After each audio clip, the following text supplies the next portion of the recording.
Seja bem-vindo, meu parceiro. Estamos com mais um episódio do Blue Talks, o nosso compromisso de trazer mentes, trazer conteúdos diferentes para bombar a tua cabeça e fazer você evoluir junto com a gente, junto com a Blue.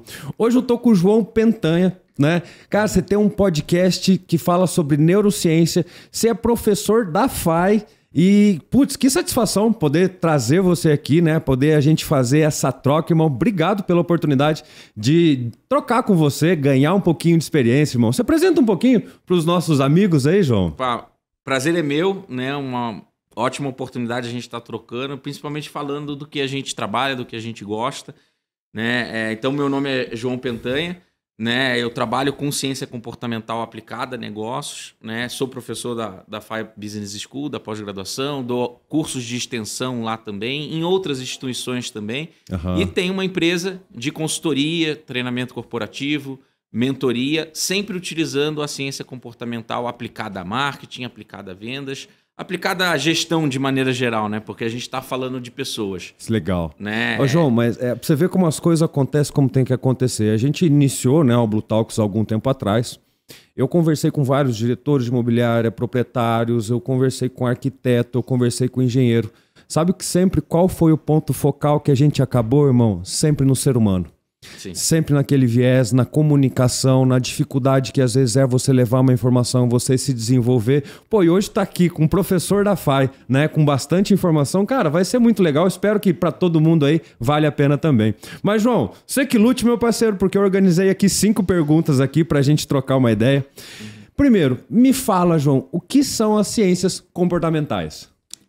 Então, quando a gente olha para o espectro de ciências comportamentais, ou seja, as ciências que vão entender comportamento humano, processos de tomada de decisão humano, eu sempre falo que a gente não pode se dar o luxo de usar só uma ciência. Né? Porque o comportamento humano e o processo de tomada de decisão é algo muito complexo. Né? Nós somos seres únicos. Né? Cada um tem a sua história, cada um tem a sua percepção de mundo. Então eu não posso olhar comportamento humano só olhando a psicologia, ou só olhando a neurociência, ou só olhando a antropologia, ou só olhando a sociologia. Eu preciso colocar tudo isso e ter um olhar interdisciplinar sobre o assunto. Legal. Porque é um assunto complexo o suficiente para a gente ter que mergulhar em várias ciências. Né? Então, quando você vê, às vezes, um neurocientista defender, ele, obviamente, por uma razão humana, né? E aí que está a ironia da coisa, a gente estuda as razões dos nossos comportamentos, ele vai defender só a neurociência. Né? Mas quando a gente olha para fora do país, onde não existem essas barreiras acadêmicas, eu sou de humanas, eu sou de biológicas, eu sou de exatas, que é uma coisa muito presente aqui no mercado brasileiro, né? Essas divisões acadêmicas. Perfeito. Mas quando a gente olha para as universidades de fora, e aí eu vou citar Stanford, eu acho que Stanford é uma das grandes mecas do assunto, eles olham nesse ponto de vista interdisciplinar. Então, eles têm o que a gente chama de biologia comportamental. O que é a biologia comportamental? Você vai beber na fonte da neurociência, né, que estuda, né, o nosso processo cognitivo, o funcionamento do nosso sistema nervoso. Eu vou olhar para a biologia como um todo, porque os outros sistemas do nosso organismo, eles também influenciam o comportamento. Né? Então, se você está, por exemplo, com um sistema imunológico baixo, você vai se comportar diferente. Né? Então, se você está com, né, um princípio de febre meio resfriado ali, você vai ter um comportamento. Quando você está na tua plenitude, você vai ter outro comportamento. O sistema digestivo, né, que até é chamado aí de o segundo cérebro, né, porque tem realmente é o segundo local do nosso organismo onde tem mais neurônios. Eu preciso entender de sistema digestivo também para entender esse comportamento. Para, João, que eu quero descer. Você está falando que o que eu como influencia como eu penso? Tudo. Olha só, meu camarada. Tudo. Pega essa, irmão. Pega essa. É só a gente trazer, né, pro dia a dia, né? Come uma feijoada e vai trabalhar depois. Teu comportamento vai mudar. Né? Então, assim, quando eu estudo comportamento, eu preciso estudar neurociência, eu preciso estudar biologia, porque tem esses outros sistemas além do sistema que a neurociência cuida. E eu preciso olhar também as ciências sociais do ponto de vista comportamental, né? Claro. E aí todas elas, né? A economia comportamental é uma linha de estudo que vem crescendo bastante. né? Inclusive, tivemos aí no mês passado a perda do Daniel Kahneman, né? Que foi o pai da economia comportamental. O livro dele foi o Rápido Devagar. Eu tenho esse livro, que é sensacional, clássico. Meu parceiro. A forma de pensar que ele colocou, né? Que é uma novidade, de certa forma, né? Sim, é uma ciência muito nova, né? É uma ciência, não é moderna, né? Que existe desde que o ser humano existe, mas a descoberta dela eu acho que aconteceu nos últimos anos agora. Sim, sem dúvida. A conceitualização da ciência comportamental como ciência é muito recente. Legal. Né? Se a gente falar de estudos aí cerebrais, eles existem desde o século XIX, mas nos últimos 20, 30 anos a coisa está tomando uma proporção muito mais ampla, né? João, muito mais aprofundada. Eu acho muito interessante falar sobre o assunto, principalmente ter um público que é corretor, que trabalha no mercado imobiliário, porque eu vejo coisas no meu dia a dia, meu parceiro, que eu não consigo explicar. Sabe, assim, ó, vou dar um exemplo, né? Um corretor tá entrando e, de repente, ele sabe do assunto, ele conhece o produto, ele dá aula do produto e, de repente, chega um cliente com uma Porsche, com um carrão. Meu parceiro, eu já vi o cara gaguejar, não conseguir falar, começar a suar, derreter, errar e perder cliente bom, sabendo do conteúdo. Por que isso acontece, irmão? A gente vai entrar aí num assunto muito importante quando a gente fala de ciência comportamental, que é a inteligência emocional. Inteligência emocional. Isso. A inteligência emocional basicamente você saber lidar com as emoções, tanto positivas quanto negativas, né? Principalmente aquelas extremas. Uhum. Né? Então, esse exemplo foi né? Ele se viu diante de uma pessoa com um status elevado e ele falou, pô, como é que eu vou conversar com esse cara se eu sou um simples corretor, né? Vamos dizer assim. Né? Então, ele não soube lidar com aquela emoção, né? E por isso ele se comportou daquela forma e perdeu aquela negociação. Não atendeu o cliente da forma como ele deveria ser atendido. Né? E o que é inteligência emocional? Né? Como que a gente vai conseguir desenvolver ela? Você não adianta eu entender quais são os fatores da inteligência emocional, quais são os pilares da inteligência emocional, porque você não vai usar isso. Como que você aprende inteligência emocional? Entendendo a razão do comportamento. Né? Então, entender por que eu me comporto de determinada forma, por que eu tomo decisão assim, por que eu preciso economizar a energia do meu cliente para eu garantir que ele vai ter uma boa experiência. É através desses elementos que você vai conseguir entender as razões dos teus comportamentos e dos comportamentos dos outros, e aí você vai conseguir racionalizar, ter consciência sobre um comportamento que às vezes tá te levando para um caminho errado, e aí você consegue ter a rédea da situação e, opa, o cara pode estar no Porsche, o cara pode vir de helicóptero que eu vou atender ele da mesma forma como eu atenderia qualquer pessoa. João, chega a me doer o coração, porque às vezes eu vejo o empenho da pessoa, né, a vontade dela fazer, dela estudar, né, de fazer ligação, de correr atrás de uma visita, e chega naquele momento ali, sabe, parece que dá um bug, meu parceiro. Tipo, tu deleta, assim, várias informações no meio. E eu te falo, comigo acontecia isso também. Porque, apesar de não parecer, eu era uma pessoa muito tímida. E foi muito difícil doutrinar as próprias emoções, né? Conseguir compreender como eu estava me sentindo, né? E eu acho que a neurociência, as ciências comportamentais vêm para dar essa resposta. Você tem essa resposta, meu parceiro. Você vai me ajudar a me desenvolver hoje aqui, desenvolver a galera também, meu parceiro. Bom, a gente falou um pouquinho das ciências comportamentais, da onde que ela tá vindo, como que a gente se coloca. Quais são as ciências ali, né? Quais são as ciências? Você falou sobre a neurociência, a biologia e as ciências sociais comportamentais. Você falou uma outra, psicologia financeira. Parceiro, isso eu acho sensacional, porque vejo eu algumas negociações, né, que o próprio cliente, às vezes ele tem uma coisa que está a um passo dele, só que ele não consegue dar esse passo em cima daquele objetivo por alguma coisa na cabeça, um determinado medo, alguma coisa que está enraizada lá atrás. A ciência comportamental explica isso também, né, que o dinheiro ele é totalmente emocional, não é? Puramente emocional, preço é psicológico. Preço é psicológico? Preço é psicológico, né? Legal. Então, a gente tem vários estudos da ciência comportamental que mostram que a forma como você apresenta o preço, você diminui a percepção de dor. Porque, no final das contas, o preço é uma dor. O preço é uma dor. O preço é uma dor, né? Porque o imóvel, ele é bonito, ele tem uma vista boa, ele tem 3 vagas de garagem, ele tem quartos amplos, ele tem a piscina, ele tem a sauna, mas o que o que vai impactar se a pessoa pode ou não comprar aquele imóvel? É o preço. Então, o preço é o principal entrave e é o que significa dor. O resto é prazer. Né? Então, o resto, o meu organismo, ele quer. Né? A gente busca, né, minimizar a dor e maximizar o prazer. É um comportamento do nosso sistema cognitivo. Volta, que isso aí foi legal. A gente busca evitar a dor... Minimizar a dor. Minimizar a dor e maximizar o prazer. O prazer. Então, o benefício Mas do isso imóvel... é subconsciente. Então, 95... às vezes, a gente não entende as decisões que a gente está tomando. Perfeito. Você chegou num ponto muito, muito importante do estudo das ciências comportamentais. Todos os estudos, tanto da economia comportamental quanto da neurociência, mostram que o nosso processo de tomada de decisão ele tem um peso muito pequeno da nossa razão. Muito pequeno. É mesmo, meu parceiro? A maior parte do nosso processo decisório ele está ligado a fatores que a gente considera irracionais, como a emoção e os instintos.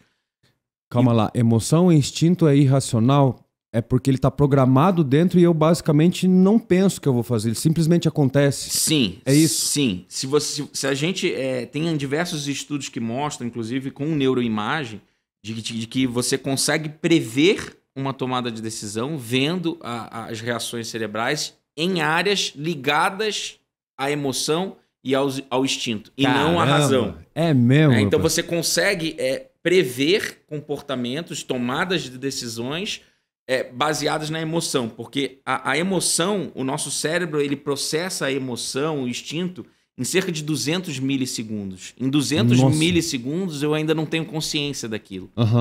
Né? Então a razão ela entra depois. Então muitas vezes você toma a decisão e aí isso é importante a gente reforçar. Né? Existem 3 aspectos basicamente de forma didática que vão influenciar esse processo de tomada de decisão. O fator racional, que é você racionalizar, deliberadamente fazer uma conta, ver se aquilo cabe no bolso, se aquilo cabe num financiamento, isso é a razão. Você tem os fatores emocionais e emoção, ela é fisiológica, é uma reação fisiológica. No teu corpo você tem medo, por exemplo, você vai ter uma reação fisiológica. Ela é universal, ela acontece com todo ser humano da mesma forma. Dependente de raça, credo, classe cultura, social, país, você tem 7 todo emoções ser aí humano básicas. Passa por isso. Tudo. É parte de quem nós somos. Legal. Né? Da nossa espécie. E esses fatores biológicos, eles não mudam. Né? Eles são da nossa espécie. E aí você tem os instintos. Né? E os instintos, tanto as emoções quanto os instintos, eles estão aqui nesse lado irracional e a razão no racional. Né? Você vai falar assim, João, mas tem uma decisão que ela é racional. Ela tem um peso maior da razão. Toda decisão ela tem esses 3 elementos. É a razão, a emoção e é o instinto. Né? O que muda de uma decisão para outra é o peso da emoção / instinto ou o peso da razão. Olha. Vai ter decisões que você vai colocar um peso maior da razão e vai ter decisões que você coloca um peso maior do lado irracional, que é a emoção e o instinto. Mas isso, em termos cerebrais, o nosso cérebro ele funciona como uma circuitaria. Né? Então, não existe um ponto específico. Não, o processo cognitivo está acontecendo em várias regiões cerebrais. Aqui, a gente trocando aqui, meu cérebro está assim como o teu.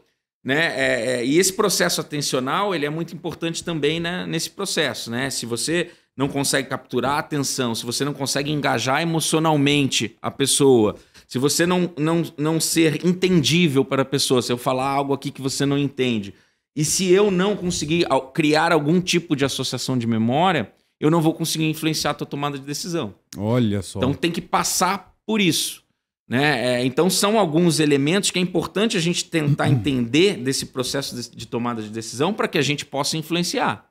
Né? E aí existem diversas técnicas de negociação, inclusive, que podem ser aplicadas a qualquer negociação, seja uma negociação da sua vida pessoal, uma negociação da sua vida profissional, para que você consiga conduzir a negociação de uma forma um pouco mais persuasiva. Mais tranquila. Né? Uma experiência melhor para o cérebro da outra pessoa. No final das contas, é isso. Legal. Mas tem muito a ver a comunicação, né? Uma coisa que você falou... É o alicerce. Eu lembro, né? Porque eu gosto de trazer exemplo prático das coisas, né? Coisas simples, né? E às vezes, tipo, quando você deseja muito uma coisa, você chega perto, né? Ele dá um travo. Tipo uma moça muito bonita que você era apaixonado durante 5 anos e de repente você tomou um dia a decisão de chegar lá e, né, conversar com a moça. Você erra o teu nome, você morde a língua, você tropeça. Comunicação é tudo. É o grande poder do ser humano, né? Que loucura, né? E a gente às vezes não... A gente quer tanto uma coisa que o nosso próprio instinto, pelo menos que eu entendi é isso, o nosso próprio instinto de proteção, ele entra naquela luta ou fuga, alguma coisa nesse sentido, sim. né? Nós temos esse mecanismo, né, de luta ou fuga diante de uma determinada situação, uma situação de medo, isso é muito latente, né? Ou eu vou lutar, eu vou lá e vou conversar com aquela moça, ou eu vou fugir, vou ficar na minha, né? E a gente pode se desenvolver para tomar melhores decisões, para lidar melhor com as emoções.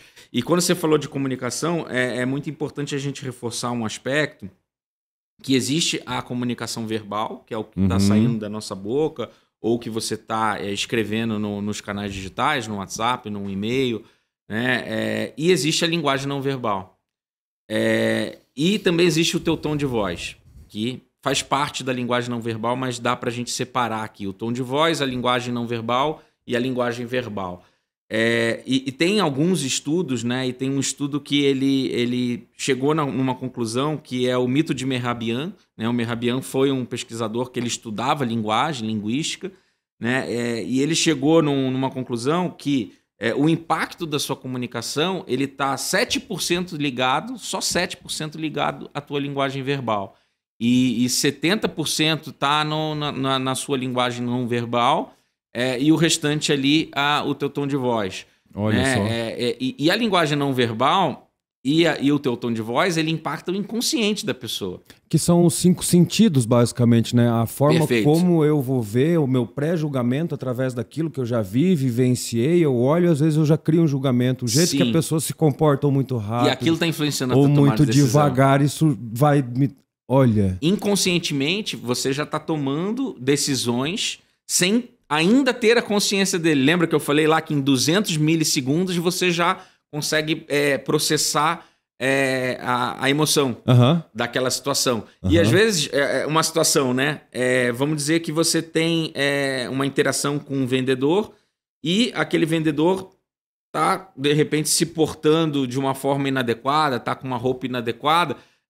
Independente do produto que o cara tem, que pode ser o melhor do mundo, e até da capacidade técnica dele, você já cria algum tipo de julgamento ali, e nós somos seres pré-conceituosos, né? Isso é da natureza humana, e aí você já julga, e aí você já, inconscientemente, você já tem uma aversão àquela pessoa. Olha só. Se ela vai conseguir te convencer ou não... Independente do que falou ou não falou, já tem um... Já tem um pré-conceito, né? Isso é inconsciente. E aí, obviamente, que com técnica, com habilidade, essa pessoa consegue reverter essa situação. Né? Então você pode chegar, pô, o João tá aqui, né, tentando me vender um imóvel e, pô, o João é tão novo, né? Talvez não passe credibilidade para vender um imóvel desse porte. Mas aí, se o cara é bom, ele consegue reverter isso. Sim. Né? Com boas técnicas de comunicação. Sim. Né? Então, no final das contas, a comunicação, que era o escopo da pergunta, ela é o alicerce, né? Você precisa se comunicar melhor para você conseguir negociar melhor, liderar melhor, né? Usar os elementos linguísticos, não só os verbais, mas também os não verbais e o tom de voz, para que você conduza negociações da maneira mais assertiva possível. É isso. A neurociência comportamental na negociação é isso, basicamente. E o lado inverso também é verdadeiro, né? Você estava falando, eu lembrei de um exemplo. Rapaz, graças a Deus eu tive a oportunidade de negociar vários imóveis bastante caros, só que tem uma negociação que eu não vou esquecer. Eu estava bem de boa, agendei uma visita. Chegou um rapaz, pelo que eu entendi, bastante influente, né? E ele era japonês, eu não sei se é da cultura ou não, mas foi uma negociação muito engraçada, porque eu tava louco para vender e tal, e bastante simpático, tentando criar rapport, né? Eu jogava alguma coisa, ele não falava nada. Ele parava, olhava para um lado, olhava para o outro, pensava, escrevia. Nisso eu já tinha derramado gotas de suor, meu parceiro. E a negociação, ela demorou 1 hora, por aí. A gente não trocou 20 palavras. Assim, foi uma coisa surreal. E ali eu entendi o jogo da negociação. Sim, porque xadrez, né? Um xadrez, porque a todo momento o cliente, ele pegava o que eu jogava para ele contra mim. para me provar naquele instante se o meu conhecimento ele era realmente. Então, aquele cara para mim foi um mestre, porque ele me deu um ensinamento único de conter a emoção e jogar fazer a jogada certa, vamos falar assim, né? Então, a neurociência, ela ajuda a pessoa, você acha, a entender a si mesmo um pouco mais para evoluir nas suas questões de negociação, tanto do lado do corretor que está vendendo, tanto do comprador que está comprando, e como você falou em outros aspectos, é mais ou menos isso, João? O grande legado da gente estudar a neurociência, ciência comportamental, é que você passa a se autoconhecer. Né? Então você vai entender o processo de tomada de decisão dos seres humanos, o que te inclui. Processo de tomada de decisão. Por que eu tomo essa decisão e não tomo outra? Por que eu ajo assim? Por que eu não lidei bem com a emoção quando o cara me trucou e quando ele ficou quieto, quando ele não demonstrou emoção? Isso é inteligência emocional. Como eu aceitei aquela informação, às vezes eu posso criar uma barreira, um impacto. Sim, né? Se comunicar de uma forma errada, às vezes soar até agressivo ou passivo demais, dependendo da situação. Né? Então, isso te dá um autoconhecimento muito grande, porque a partir do momento que você se autoconhece, você consegue lidar melhor com as suas emoções e racionalizar melhor sobre as suas decisões e conduzir aquela negociação da melhor maneira possível. Então, o que esse cliente fez com você foi exatamente isso. Ele jogou com as suas emoções através do estilo dele oriental, e é assim que os orientais negociam, né? Para, de repente, te tirar ali do prumo ali, de repente te fazer uma situação que você, de repente, vai conceder um desconto maior. Eu não sei qual que era, né, o escopo da negociação específica. Mais ou menos isso, é isso aí mesmo. Mas né, ele estava jogando um xadrez contigo. Exato, né? Exato. E processo de tomada de decisão, comportamento, é um xadrez. À medida que você se conhece melhor e você consegue ter essa empatia de conhecer o outro, porque nós somos da mesma espécie, você consegue jogar esse xadrez de uma forma um pouco mais efetiva, né? Uma comunicação mais efetiva e um processo de persuasão mais eficaz. Olha só que legal. Não, você tem muita informação mesmo, hein, João? Nós vai passar longe aqui, ó. Já passou 20 minutos. Irmão, então a gente estava falando de negociação e a gente antes falou de viés cognitivo, né? Sim. O que é esse tópico? Como que ele se comporta numa negociação? O viés cognitivo é a forma de pensar? É mais ou menos isso ou não? Vou tentar explicar de uma forma bem simples, né? Nosso processo de tomada de decisão, ele tem alguns espectros, né? Então você tem processos mais analíticos, deliberativos, que é o que o Daniel Kahneman, no livro Rápido e Devagar, fala que é o sistema 2, né? Então é a nossa razão, vamos dizer assim. E a gente tem o nosso sistema 1, que é o processo mais intuitivo, nossas decisões mais banais, mais cotidianas, que já estão nos nossos hábitos, que eu não preciso pensar sobre para tomar as decisões. Então, vou usar um exemplo bem simples. Quando você está aprendendo a dirigir um carro, é sistema 2, porque você tem que pensar, você não sabe onde que você bota o pé, o que você faz, quando que eu passo a marcha. E quando você passa a dominar aquilo vira sistema 1 para você. Porque você dirige, muitas vezes você nem sabe como que você chegou em casa, no caminho já está no automático, ou seja, você não precisa colocar muita racionalização sobre. Tanto que você consegue conversar, você consegue escutar rádio, você eventualmente, não promovendo esse comportamento, mas eventualmente você até responde um WhatsApp ali dirigindo, enfim, aquilo já é sistema 1. Dentro desse processo cognitivo, sistema 1 e sistema 2, o sistema 1 ele é responsável aí por 85% a 95% da nossa tomada de decisão e o racional, os outros ali, entre 5% a 15%. E o que acontece? O nosso sistema ele precisa ser sistema 1, ele precisa economizar energia. E para economizar energia, nesse processo de tomada de decisão, entram os vieses. Então, são pré-julgamentos que a nossa espécie já tem, que a gente toma decisões de forma mais curta para economizar energia. E por que é importante economizar energia? Porque se a gente pega... o nosso cérebro ele tem cerca aí de 2% a 3% do nosso peso corporal, só que ele gasta de 20% a 25% da nossa energia. Caramba, que informação. Então, aqui consome 1/4 de toda a energia toda energia. 2% do peso. 2% do peso. Então, essa desproporção ela faz com que o nosso cérebro, para se manter vivo, e se manter pleno na função, ele tem que economizar energia o tempo inteiro. Ele busca economizar energia o tempo inteiro. Isso é um processo natural. Normal, é do nosso sistema cognitivo. né? E os vieses, eles são os vieses que encurtam esse processo de tomada de decisão para que a gente não entre em sistema 2 e gaste muita energia. Porque o sistema 2, ele vai gastar energia. Você quer ver uma coisa assim bem prática?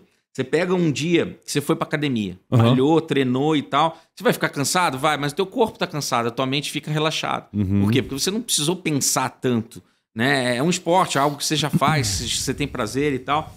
Agora pega um dia que você teve um monte de reunião, ou que você teve que escrever um artigo, que você teve que usar o teu intelecto, o teu sistema 2 de uma forma muito ativa. Cara, chega no final do dia, parece que passou um caminhão por você.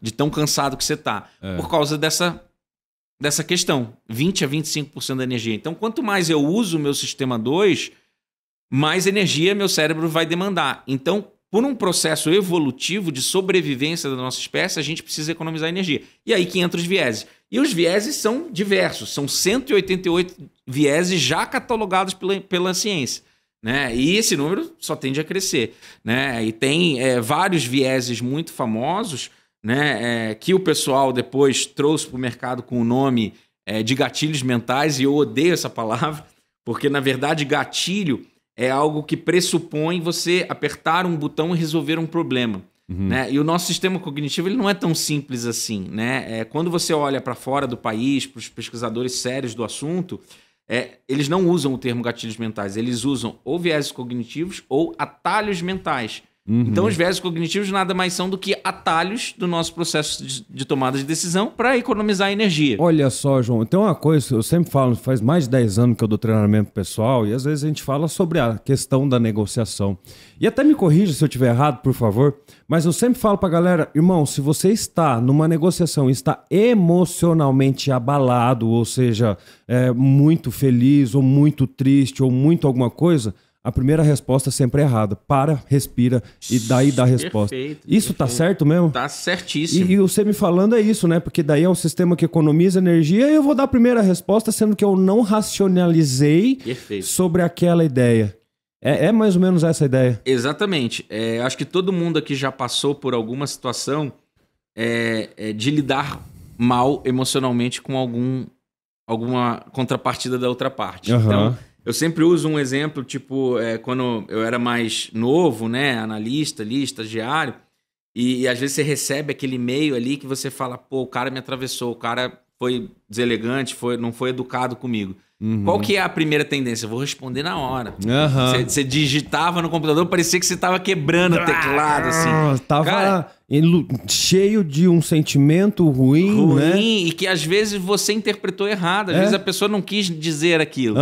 Né? A linguagem verbal, ela é fraca, né? Nesse sentido, ela não te dá elementos para você interpretar de forma bem ampla, né? Às vezes, sei lá, a pessoa respondeu de uma forma direta e ela não quis ser agressiva, ela não quis ser deselegante, mas você interpretou como sendo algo deseducado e você, não, pô, me atravessou, vou atravessar ela também, vou já... E aí você quebrou a negociação. Qualquer tipo de resposta da outra... Armada. Exatamente, né?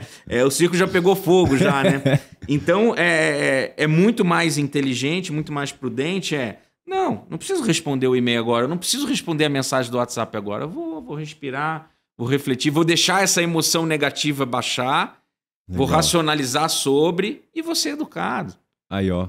Entendeu? Vou ser fino, vou ser elegante, por mais que às vezes a pessoa foi mal educada mesmo, mas ok, o que eu vou ganhar sendo mal educado se eu quero alguma coisa da outra parte? Ali é uma negociação, né? Então, se um cliente de repente me respondeu de uma forma atravessada, eu não preciso responder atravessado para ele, porque senão eu perdi o negócio já. Né? E às vezes aquele negócio pode ser recuperado. Sim. Né? Sim. Então respira, vai tomar uma água, toma um café, responde depois de uns 15, 20 minutos, joga uma água gelada na cara se você estiver muito nervoso. Eu tenho um atalhozinho, né? eu sempre falo pra minha galera, né, os parceiros, né? Pega essa aí, meu camarada. Se você tá emocionalmente abalado, estressado ou feliz demais, primeiro você para. Não faz nada, né? Sim. Respira. Né? Uma coisa que eu sempre vejo nas negociações é pela respiração. Pela respiração eu vejo se o cara está... Se a pessoa está ansiosa, se a pessoa está com medo, né? Então, se está emocionalmente instável, respira, irmão.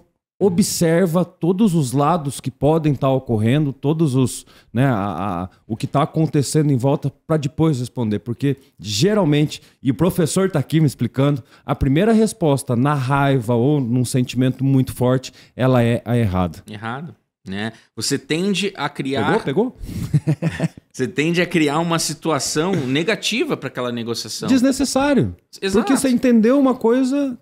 Porque quando você quer atender um cliente, o que você quer proporcionar para ele? Uma boa experiência. Sim. Correto? Uhum. Se você começa a responder ele, atravessar... A dar de frente você com perdeu o cliente, aquela negociação. nunca mais você vai vender para aquele cara. Então, ou não vai criar um rapport, ou não vai ter um amigo pro resto da tua vida, porque essa é a intenção, né? Sim. A gente trabalha no mercado imobiliário, a gente faz amigo. Eu faço amigo, parceiro, todo dia, faço um contato, vou na casa dos parceiros, né? Então, às vezes, por um detalhe, né? Um detalhe que eu não respirei, não observei direito, eu jogo fora, às vezes, meses de trabalho. E aí é onde entra, né, a neurociência, a inteligência, os comportamentos, né, que ajudam a gente a, de certa forma, evoluir na nossa vida, né? Racionalizar sobre tomar melhores decisões, né? Rapaz, eu quero falar bonito igual você ainda. Mas a vida ela é feita de decisões, né? A Sim. gente toma aí cerca de 35 mil decisões por dia. Oi, calma. 35 mil decisões por dia. Por dia em média, né? Tem dias que vão ser mais, tem dias que vão ser menos. É mesmo? O que é uma decisão? Tudo. Tudo? Desde de eu olhar para cá, eu levantar a mão, a linguagem verbal que eu tô fazendo, tudo são decisões. São micro e macros decisões. Então eu tenho desde a decisão de tipo, eu vou acordar e vou escovar o dente, ou eu vou acordar, vou tomar café e depois eu vou escovar o dente, até grandes decisões. Eu vou comprar o imóvel A ou o imóvel B. E você tem uma ideia de quantas decisões são no nível inconsciente e quantas são no nível consciente? Todos os estudos da ciência comportamental e da neurociência de maneira geral, eles mostram que entre 85% a 95% das decisões elas estão no nível inconsciente, no sistema 1, e entre 5% e 15% estão no sistema 2. Um peso maior do sistema 2 e do sistema 1. Isso é importante reforçar, que é aquilo que eu coloquei no início do podcast. Né? As decisões elas não são 100% racionais ou são 100% irracionais. É sempre uma mescla, mas existe um peso maior dependendo da decisão. Então você vai falar assim, a decisão de comprar um imóvel, que é uma grande decisão, é uma grande quantia de dinheiro. É uma decisão que às vezes envolve anos de trabalho, às vezes envolve uma herança que demorou... Toda uma vida, né? Toda uma vida, às vezes um financiamento que você vai, né, fazer por 25... É uma decisão muito forte emocional. Exatamente, ela é muito emocional. Né? Ela não é 100% razão, ou tem um peso maior da razão igual a gente acha que é. Decisões de consumo, de maneira geral, desde você comprar uma água até você comprar um imóvel, que é o fruto do trabalho de uma vida toda, elas têm exatamente o peso que eu acabei de comentar. Entre 85% a 95% do processo decisório é mais irracional do que racional. E o meu irracional está atrás daquilo que eu vi, do que eu vivenciei. Talvez eu não estou analisando o presente, não estou analisando o que pode vir a acontecer. Às vezes nem analiso o futuro também. Simplesmente eu tomei uma decisão com base daquilo que eu nem estou conscientemente racionalizando. Que loucura isso, João. Tem uma frase fantástica que acho que elucida bem esse ponto. É uma frase do Dan Ariely, que é um cientista comportamental. Ele fala que a gente usa a nossa razão para justificar a nossa tomada de decisão irracional. Uia, né? Então, pesado isso aí. Repete. A gente justifica com a razão o nosso processo de tomada de decisório irracional. Ele fala sobre isso, né? E ele mostra diversas pesquisas, estudos acadêmicos que mostram essa irracionalidade do ser humano.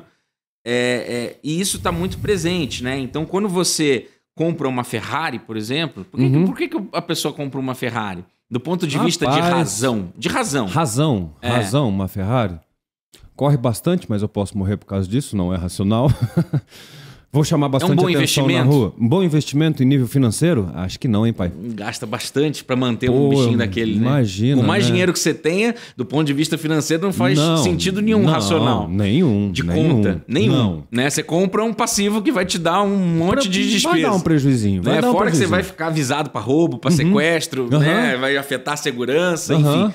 Por que a pessoa compra uma Ferrari? Ou por que a pessoa compra uma casa, tipo, que ela não vai nem usar o tamanho todo daquela casa? Por que, João? Também não sei, parceiro. A decisão da Ferrari, ela tem muito a ver com ser aceito socialmente num grupo específico, né? E nós somos seres sociais, nós somos seres tribais, né? Nós queremos fazer parte de tribos. Então, o cara que compra uma Ferrari, ele quer participar de um grupo determinado de pessoas que tem Ferrari.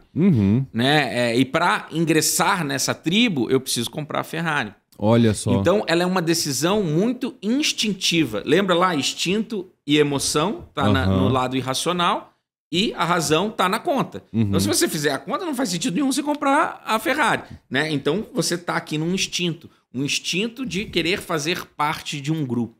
Né? As nossas decisões, elas têm muito esse meio social que a gente quer fazer parte, que a gente quer criar algum tipo de associação. Né? Por que uma pessoa usa Apple e determinada pessoa usa Samsung, se muitas vezes a funcionalidade técnica do Samsung é melhor que o da Apple? Porque ela quer ser Apple, ela quer passar a imagem que aquela marca está transmitindo de ser inovadora, de ser uma pessoa de vanguarda, de ser uma pessoa criativa. Né? Isso tem a ver com gestão de marca, isso tem a ver com processo de tomada de decisão de consumo. Né? E quando a gente fala de consumo, é muito o peso da irracionalidade, ele é muito presente. Desde as pequenas compras até as grandes compras. O desejo, você fala. O desejo. Né? Trocando isso. Nesse caso, o desejo de ser aceito socialmente naquele grupo. Aí, razão vai para 5%. Diminui, né, o peso da razão. Né? Ele vai usar a razão para justificar. Ele vai falar, não, mas eu comprei aqui porque eu tenho muito dinheiro. Ele vai achar uma razão. Ô, João, eu tô chateado porque esse papo tinha que ter acontecido uns 10 anos atrás, rapaz do céu. Porque eu já fiz tanta loucura nesse mundo, irmão. A gente toma decisões erradas.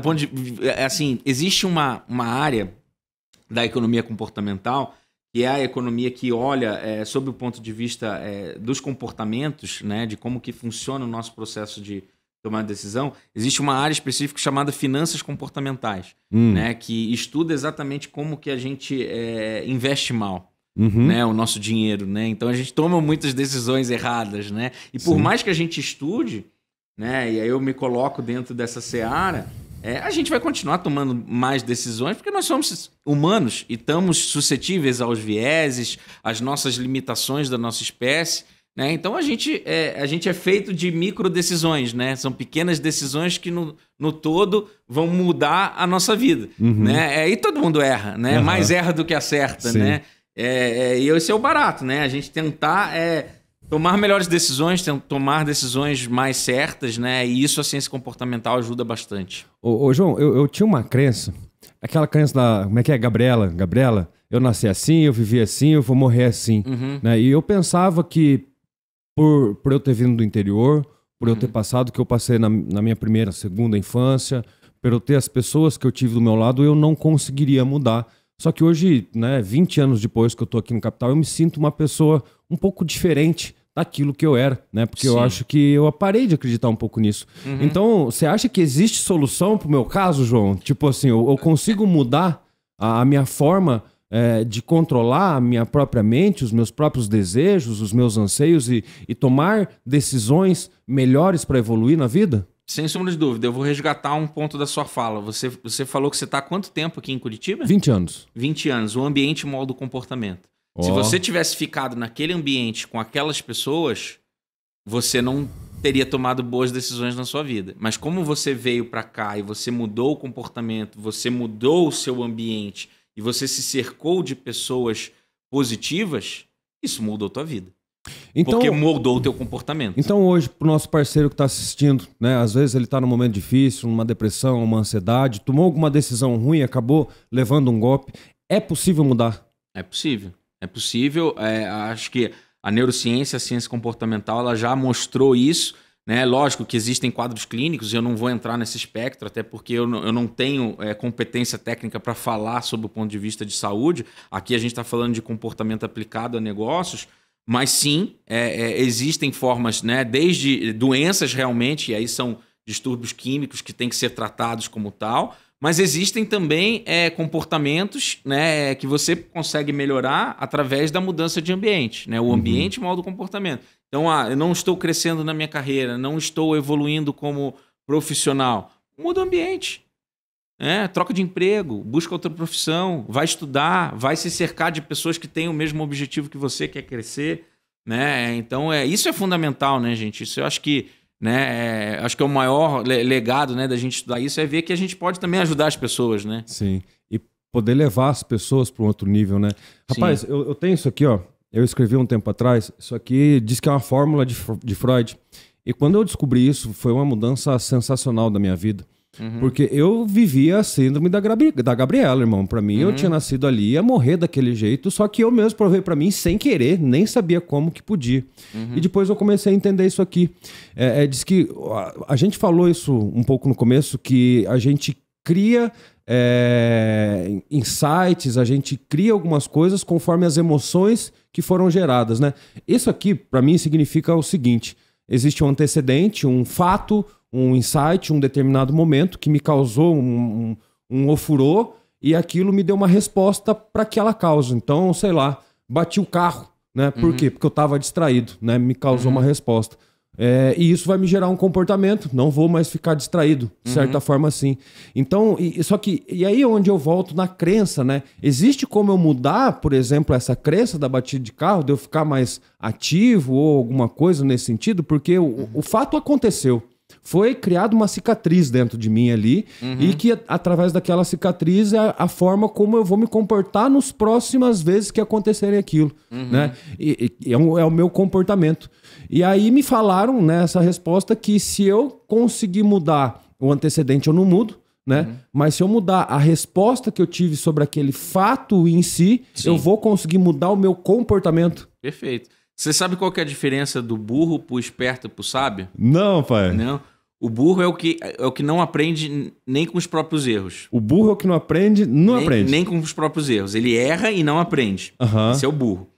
O esperto é o que aprende com os próprios erros. Legal. E o sábio? Aprende com os erros dos outros. Exatamente. Legal. Mas pra gente chegar na sabedoria, depende de tempo. Então, talvez a gente nem chegue nessa sabedoria, né? Tomara, né, que a gente consiga encurtar o processo e aprender com o erro dos outros. Aprender com o erro dos outros é menos dolorido, a melhor alternativa. Menos dolorido, né? Porque mas pelo menos esperto, né? Burro a gente não pode deixar de ser, né? E às vezes, dependendo da situação, né? Dependendo do trauma, dependendo da situação, você às vezes não aprendeu que você não pode olhar o celular enquanto dirige, por isso que você bateu, né? Mas aí você está sendo burro, né? E aí você pode usar a sua razão de falar assim: eu nunca mais vou olhar o celular enquanto dirijo, porque aquilo me causou a batida do carro, eu tive um prejuízo financeiro, me machuquei uma outra pessoa, né? Então, sim, comportamento é moldável através da razão, da consciência.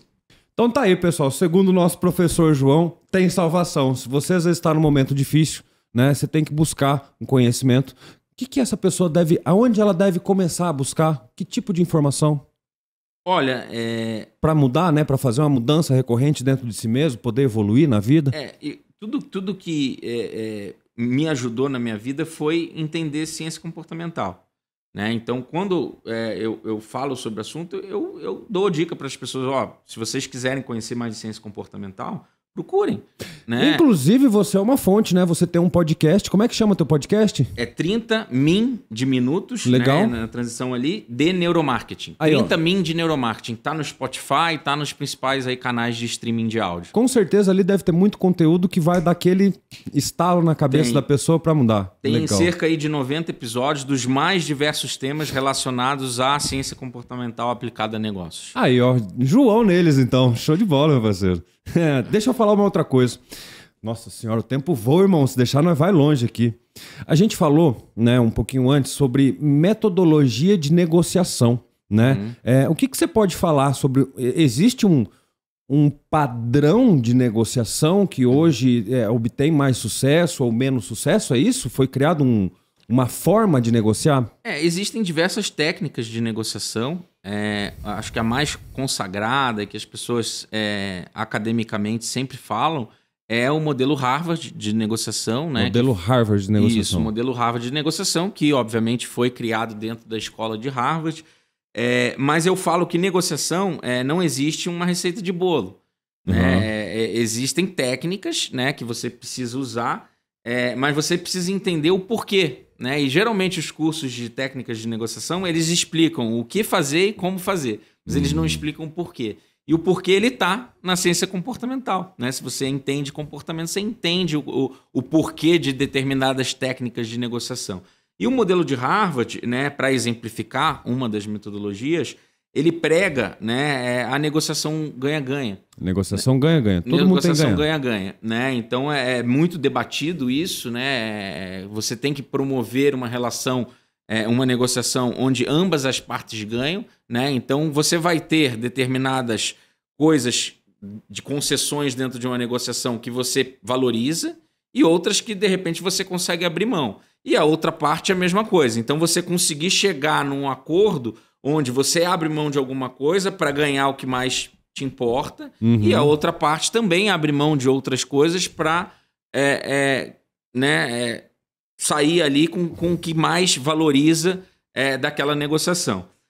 Qual que é o ponto? Geralmente, nas negociações ganha-perde, as pessoas tendem a ter um cabo de força, né? Tipo, eu quero apertar o cara no preço e tal, e a outra parte quer comprar no melhor preço, a outra parte quer vender no melhor preço.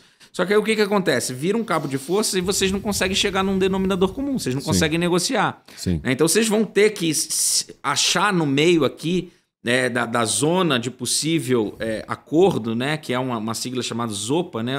O Zone of Possible Agreements, né? Então eu vou até aqui, a outra parte vai até aqui, vamos achar um meio do caminho aqui onde ambas as partes saiam felizes, né? Então isso é o ganha-ganha, né? O ponto que a neurociência traz, né? E aí a técnica da negociação Harvard, eu acho que não é o objetivo aqui, mas as pessoas podem procurar no Google e vocês vão ver que tem uma metodologia, tem um passo a passo. Em todas elas você consegue enxergar a ciência comportamental ali, explicando o porquê. Né? Então, do ponto de vista biológico, nós tendemos a ir para o ganha-perde. A gente quer sempre ganhar. Porque ganhar é viciante.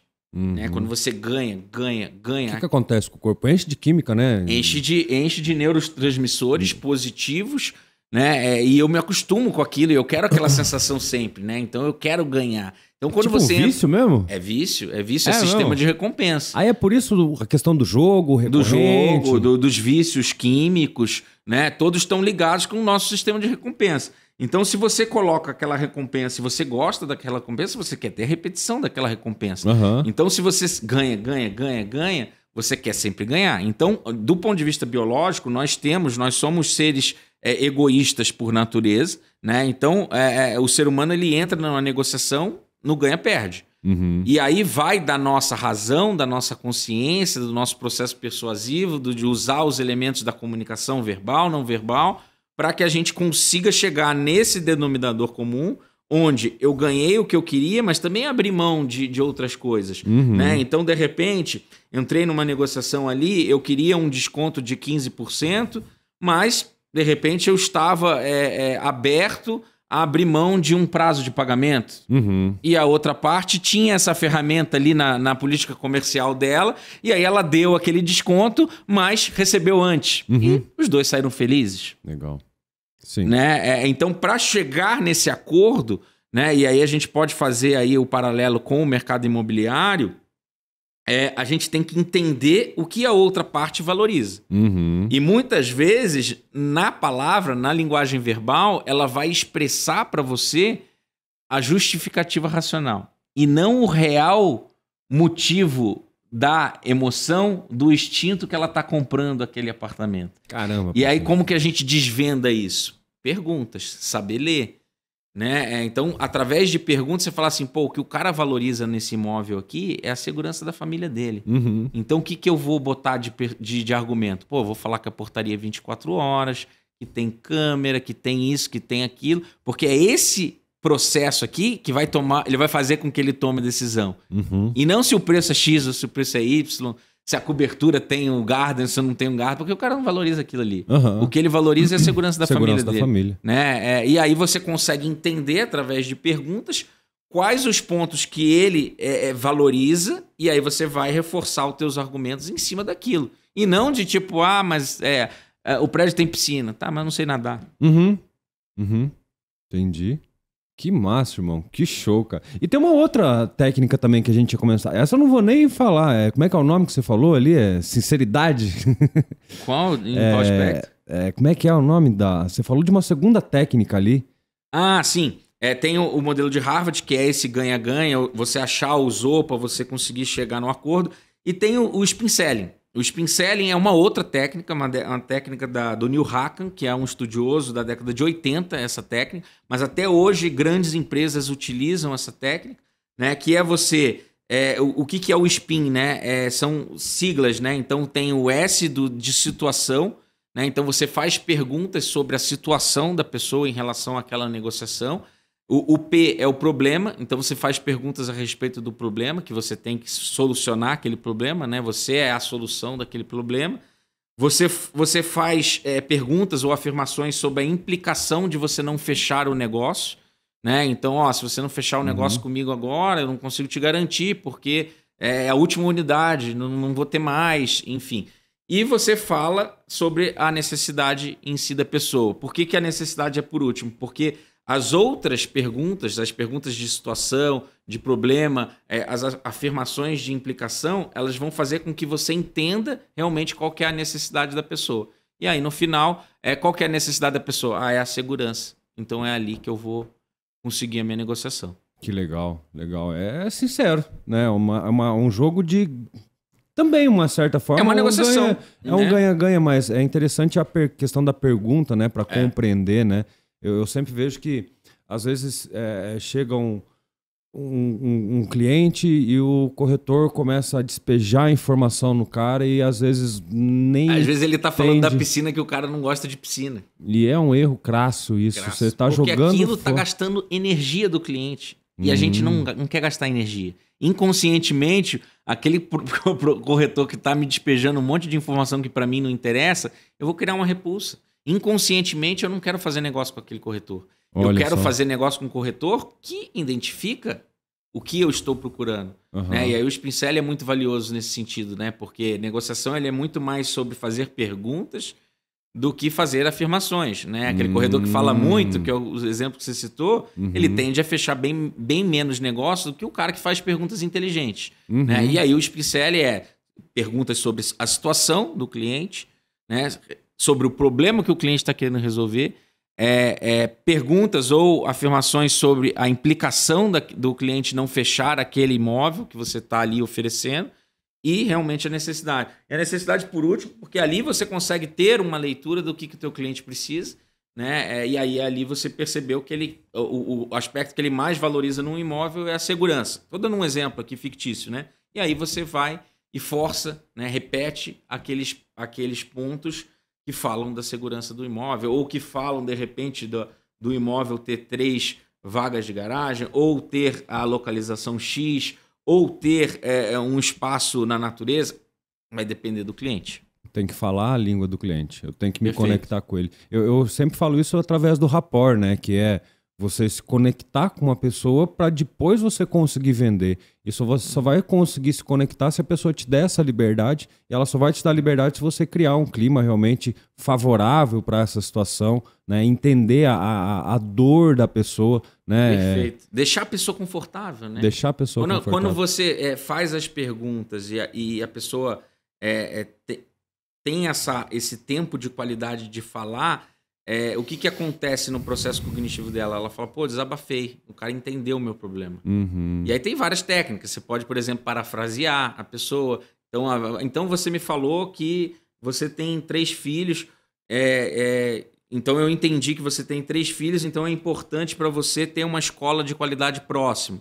Olha, esse imóvel aqui é perto do colégio X, entendeu? Aí você mostra para ele que você entendeu ele e aí ele vai ficar confortável com aquela situação. Você está causando, no final das contas, uma boa experiência do cliente. Rapaz, que aula que eu tô tendo de venda aqui na prática, mano. Porque é exatamente isso que a gente vivencia no nosso dia a dia, né? A forma, o comportamento, as ações, né? A gente sempre fica analisando os números. Por que tal corretor tem mais sucesso? Por que fulano consegue? Por que tal imobiliária consegue ser mais assertiva? Né? Cada empreendedor... é muito doido. Se você pegar bons vendedores... analisar eles do ponto de vista comportamental, você vai ver que o comportamento dele é mais assertivo com as situações. Olha só. Aí você pega o cara que não fecha negócio, por que ele não está fechando negócio? É só você sair um dia com ele e ficar quieto. Fica lá, sai com ele. Deixa ele negociar. Ah, não, trouxe um amigo meu aqui, não precisa nem falar, né? Quem que você é e tal, você vai perceber que o cara às vezes não sabe conduzir a negociação, o cara às vezes é ansioso, o cara às vezes atropela o cliente, né, nas palavras, começa a despejar um monte de informação que o cliente não está interessado naquilo, né? E aí você consegue distinguir uma boa equipe comercial de uma má equipe comercial, né? Que show. Irmão, temos 5 minutos, eu vou fazer uma última perguntinha. Como é que eu aprendo, como é que eu coloco na prática tudo isso que a gente conversou, meu parceiro? Olha, eu acho que uma boa dica aí é o podcast, né? Porque tem aí, ele tá aberto, é gratuito. Eu acho que tem bastante aula lá, com vários insights, com pessoas de fora do país, com pessoas realmente sérias que estudam do assunto, né? Então, tem vários episódios lá, inclusive tem um episódio específico do mercado imobiliário. E estudar, né? Então, acho que aqui, para quem é de Curitiba e região, a FAI sempre promove cursos, né? Legal. Eu sou professor lá, inclusive. Então, eu acho que é buscar o conhecimento, né? Independente se vai ser no meu podcast, se vai ser na minha aula. Se cercar de bons livros, né? Estudar sobre ciência comportamental, economia comportamental, né? Então, eu posso aqui dar milhões de dicas de livros e cursos, mas eu acho que é procurar um bom conhecimento do assunto, principalmente da aplicação do assunto. Né? Então, existe muito conhecimento teórico que às vezes é legal você saber qual área cerebral vai ser impactada diante de determinada situação. É bacana, mas para que você vai usar aquilo? Né? Então, eu tomo bastante cuidado de trazer esses exemplos aqui que a gente debateu, porque não interessa eu só saber como que o meu cérebro processa uma emoção ou uma negociação. O que interessa é o que fazer com aquilo. Né? Então, eu acho que é esse tipo de dica de tradução, né, que eu acho que é bacana e tem bastante conteúdo legal aí, tanto em língua portuguesa quanto em língua inglesa sobre o assunto. Então, se as pessoas procurarem, tem bastante coisa boa aí. Que massa. João, só posso te agradecer o tempo que você veio aqui, trazer um pouco dessas informações. Eu sei que a gente, se deixar, tem muitos outros tópicos que a gente possa escorrer. Já vou fazer um convite, né? Quero fazer uma live contigo, a gente buscar um outro assunto relacionado à venda também. Eu acho que pode ser interessante. E agradecer mesmo, né, o teu tempo, né, por você ter vindo aqui. Passar todo esse conhecimento que você demorou anos para agregar. Mas eu vou pedir uma última coisa. Passa um recado pro nosso amigo, pro nosso parceiro que está assistindo, em relação assim a essa mudança de comportamento. Sabe o que eu falo? E aí foi a psicologia, a neurociência que me ajudou. Eu falo assim, ó, e não sei se está certo também, você pode me corrigir, mas eu penso assim, que se você não está tendo sucesso, se você não está tendo abundância na tua vida, você não tem as ferramentas corretas para chegar até lá. E eu vejo que o conteúdo que você tem é a ferramenta de libertação para você poder evoluir na tua vida. Né? A gente falou bastante, eu acho que o recado que fica, a gente falou bastante disso no início, mas a ciência comportamental, ela traz um autoconhecimento muito grande, e esse autoconhecimento nos ajuda na vida, né? A tomar melhores decisões, a ter comportamentos mais saudáveis, não só do ponto de vista físico, mas principalmente do mental. E até levar a vida com um pouco mais de paz, né? Exato. Porque se você tá num momento difícil, se você tá sem saber em que rumo você faz, e eu sei porque eu já passei por isso, você tá perdido no meio ali. Então você tem que ter muita força, coragem para buscar esse conhecimento, para sair dessa bolha que você tá, porque tem um mundo maravilhoso aí pra gente conquistar, não tem não, João? Com certeza, eu acho que, né, a gente estava até falando aqui nos bastidores, né, que acho que a pessoa que para de aprender, a chama dela apaga. Legal, né? Então, pra gente acender essa chama, buscar conhecimento. Como é que você fala? Lifelong learning, né? Aprendizado contínuo ao longo da vida, né? Aí, ó, aprendizado contínuo. Não dá pra parar nunca, né, irmão? Não dá. No dia que parar, eu acho que a chama apaga, né? João, evolui muito hoje. Obrigado mais uma vez. Satisfação. Obrigado. Meu camarada, esse foi mais um podcast da Blue que a gente tá trazendo informações. E se prepara que tá vindo bastante coisa. Sucesso pra nós. Tamo junto.